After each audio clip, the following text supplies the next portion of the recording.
terceiro ano, como vocês estão? Tudo bem? Que bom, espero que todos estejam muito bem, certo? Bom, então, nós falamos na última aula sobre a importância e os cuidados que devemos ter com a água, né? A água que é um bem tão precioso, principalmente nesse momento agora que nós estamos vivendo, né? Essa pandemia do coronavírus, que faz com que a gente utilize muito mais água por conta de quê? De fazer uma limpeza bem melhor, né? Isso tem que ser feito com o quê? Com a água, né? A água que é o nosso principal instrumento para que a gente tenha essa limpeza, né? O banho, a lavagem da roupa, a lavagem das mãos várias vezes por dia, né? Então a gente utiliza quem? O nosso principal é a água, né? Então devemos cuidar muito bem dela. Não aprendam isso só para responder uma questão da prova, mas para a vida, colocar em prática, certo? Para a vida toda, porque esse bem um dia pode faltar, né? Se a gente não fizer o uso consciente, pode ser que venha a faltar bem mais cedo do que a gente se imagina, tá certo? Bom, então eu fiz um pequeno questionário, vamos conferir, tá? Pegue aí o caderno de vocês. Na primeira eu perguntei, o que é água potável? Como lá no livro tem, né, explicando o que é água potável, é o quê? É água. É uma água que não provoca doença e nem faz mal à saúde das pessoas. Ou seja, é uma bebida que é usada para preparar os alimentos, né? E que nós podemos beber. Então, água potável vai ser o quê? É uma água que pode ser bebida ou usada para preparar alimentos, tá? Segunda questão. Água pura. Bom, nós já falamos sobre isso, qual é a diferença de água potável para água pura, né? A água potável não quer dizer que ela seja pura, né? Tem essa diferença entre as duas águas. Bom, já a água pura é a que não tem nada misturado nela, certo? Pronto, não tem nenhuma outra substância que não seja a substância da água. Não tem nenhum micro-organismo, não tem nenhum mineral, não tem nada, só tem apenas água, tá? Muito bem. A terceira, em quais estados podemos encontrar a água? Quais são os estados físicos da água? Sólido, líquido e gasoso, tá? A quarta questão eu pedi para que vocês fizessem um desenho, né? Que vocês mostrassem por meio de desenhos como que seria, né, alguém cuidando, no caso, da água, né? Os cuidados que nós devemos ter, os bons exemplos, né? Bom, então foi isso. Então hoje nós vamos começar a nossa unidade de número 3, tá? Então abram o livro, acompanham o livro, que na página 35, que temos como título O Solo do Planeta Terra. Bom, nós já falamos lá no início sobre o planeta, como é que é formado, dia à noite. Falamos sobre um componente muito importante que tem mais no planeta Terra, que é o quê? Que é a água. E agora vamos falar sobre o solo, né? Certo? Então temos assim, eu digo o seguinte. Então, primeiro nós vamos observar essa imagem, né? Reconhecer aqui o que é que tá tratando, o que é que nós temos aí, né? Então, aí nós temos, né? Além da própria Terra, nós temos alguns micro-organismos, né? Alguns seres vivos que ele mostra, né? Tá demonstrando. Então, eu digo o seguinte. Esta imagem representa o interior do solo. Nela há uma mensagem escondida. Para decifrar o que ela diz, siga o pontilhado e descubra as pistas no nome de cada ser vivo da ilustração. Bom, então no quadrinho cor-de-rosa tem assim: as cores utilizadas e as proporções entre as dimensões dos seres vivos não são as reais. Lógico, né? Que é só para poder que vocês possam identificar cada um dos seres que aparece aqui nessa imagem, nesse desenho, tá? Então, qual é a mensagem que nós temos aí? Observe. Bom, então aqui nós temos alguns seres vivos, né? Como a centopeia, fungos, caracol, tatu-bola, formigas, toupeiras, raízes vegetais, minhocas, escaravelhos ou besouros e bactérias, né? Então, através, vocês vão observar com a setinha, vão ver que tem algumas letrinhas que estão em destaque. Então, através delas, vocês vão descobrir o que é, né? Qual é a mensagem. Então, descubra qual é a mensagem, tá? Eu quero saber. Certo? Tá bom? Só uma curiosidade. A centopeia, por que ela recebeu esse nome, né? Significa, quer dizer, com, sem pés. Porque a centopeia, ela tem vários pés.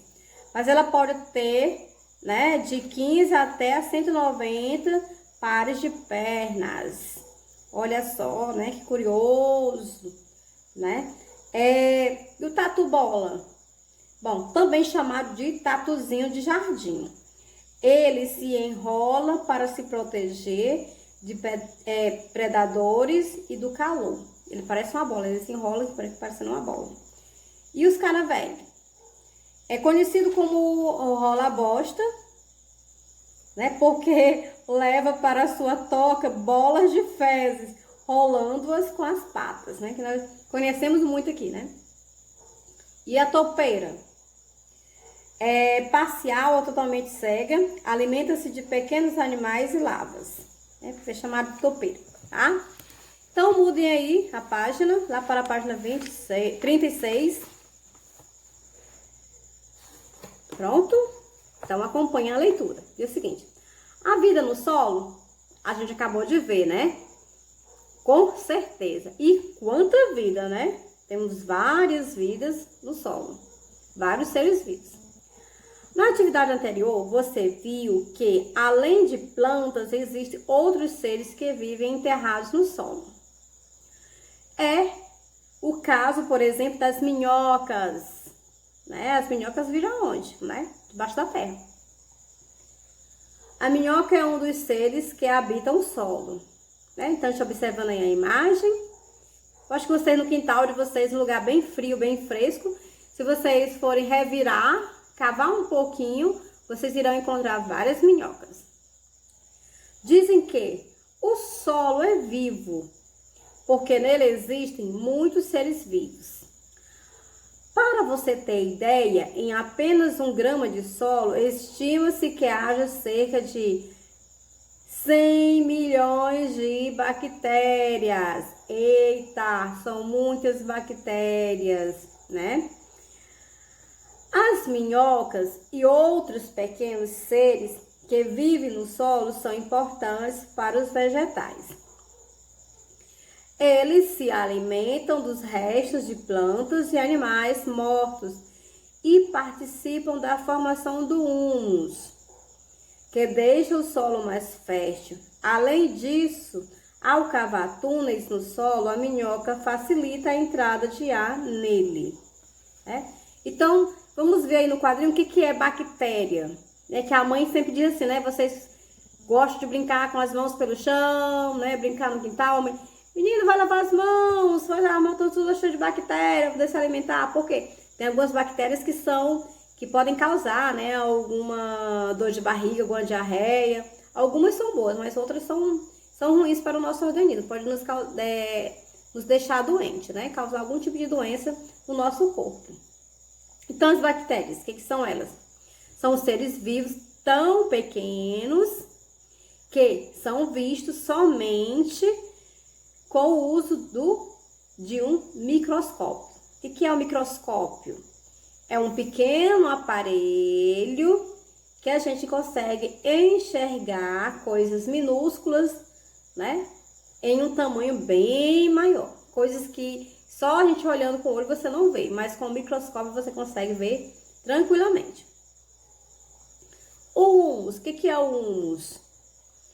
É a mistura de restos de seres vivos, solo, fezes de minhoca, tá? Então, é um adubo, né? O humus é um adubo que é criado por quem? Pelas minhocas, tá?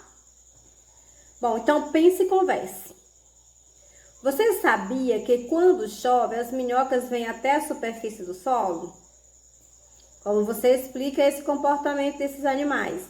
Comente suas ideias com os colegas e o professor, não é isso? É tanto que nessa época que está muito quente, você não consegue encontrar minhoca. Você só encontra minhoca quando? Quando está chovendo bastante, elas vêm mais para a superfície, né? Bom, então vocês podem estar observando isso no jardim. Quem tem na sua casa um jardim, que a mãe molha todo dia, lá nos locais molhados, bem úmidozinho, vocês vão poder encontrar alguma minhoca. Então, quem tiver a oportunidade de olhar, de pesquisar no jardim da mamãe, dá uma olhadinha, vejam que vocês vocês mexer um pouquinho, revirar o solo, vocês vão encontrar algumas minhocas, tá bom? Bom, na página 37. Componentes do solo. Componentes quer dizer de que é feito o solo. Ele tem alguns ingredientes. Então, vamos ver que ingredientes são esses. O solo é uma mistura de materiais inorgânicos e orgânicos, né? Inorgânico quer dizer aquilo que não se transforma, né? Assim, facilmente. Os orgânicos, eles se transformam. Os materiais inorgânicos são pequenos pedaços de rocha na forma de grãos, né? Ou seja, eles não se desmancham, não se transformam em uma outra coisa, tá? Eles continuam ali no mesmo formato. A areia e a argila estão entre os principais grãos encontrados no solo. Eles têm tamanhos diferentes, os maiores são os de areia e os menores são de argila.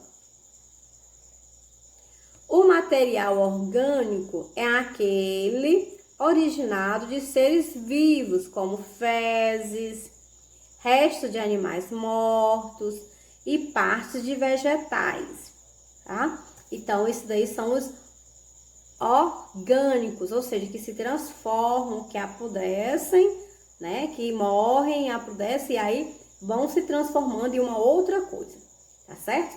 São chamados de orgânicos. Bom, então o que eu quero que vocês façam? Que vocês me respondam, né? Lá na questão que eu pedi, aquela primeira, observar a imagem, descobrir qual é a mensagem e que vocês possam estar me respondendo essa página 37, que tem a questão de número 1 e 2 apenas, tá?